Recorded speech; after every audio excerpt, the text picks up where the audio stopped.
So, good morning everyone and good morning to our professor, Ma'am Ednelyn Capa. So, for today, our lesson is all about the lesson 2, Theories of First Language Acquisition. But first, let us all define what is language acquisition. Language acquisition is the most impressive aspect of human development, both in psychological and cognitive perspective. However, all the normal human beings acquire the language they first encounter as children. Then, they might learn multiple languages, but those languages will always be different from the first language they acquired by being exposed to. So, it is evident that there are a lot of differences between the first language and the second language of a person. First language acquisition refers to the way children learn their native language. Second language acquisition refers to the learning of another language or languages beside the native language. Let me give you an example. Miss Sandara Park, a Korean superstar.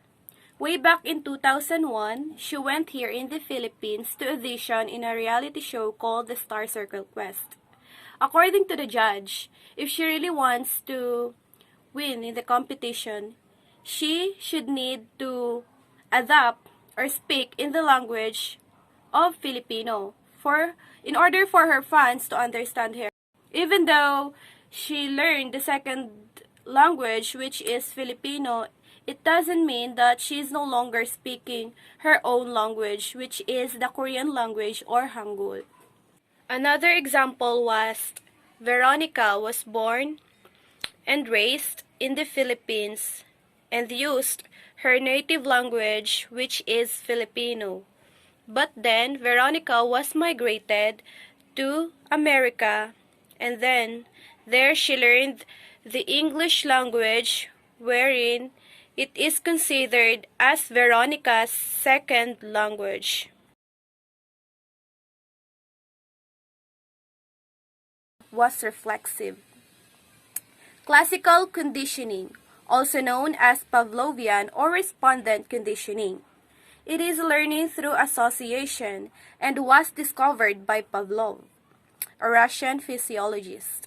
In simple terms, two stimuli are linked together to produce a new learned response in a person or an animal. An example of a classical conditioning is the Pavlov's experiment with a dog, who salivated in response to a bell tone. Pavlov showed that when a bell was sounded each time the dog was fed, the dog learned to associate the sound with the presentation of the food. So the medium that Pavlov used here is the bell. Once Pavlov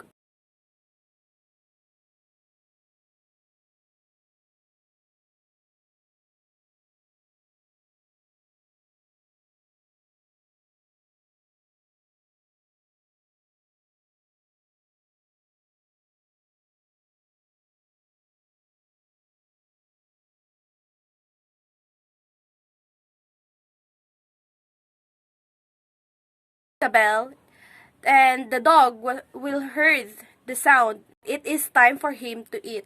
That is an example of classical conditioning. Another example of classical conditioning is a father who always went home wearing a baseball cap and carry his child to play at the park. So, whenever the father went home and wearing a baseball cap, the child sees his father wearing a baseball cap means they will going to play at the park. That is also an example of a classical conditioning. So for another informations that I gathered, this is the references or the link wherein I gathered other information. Thank you.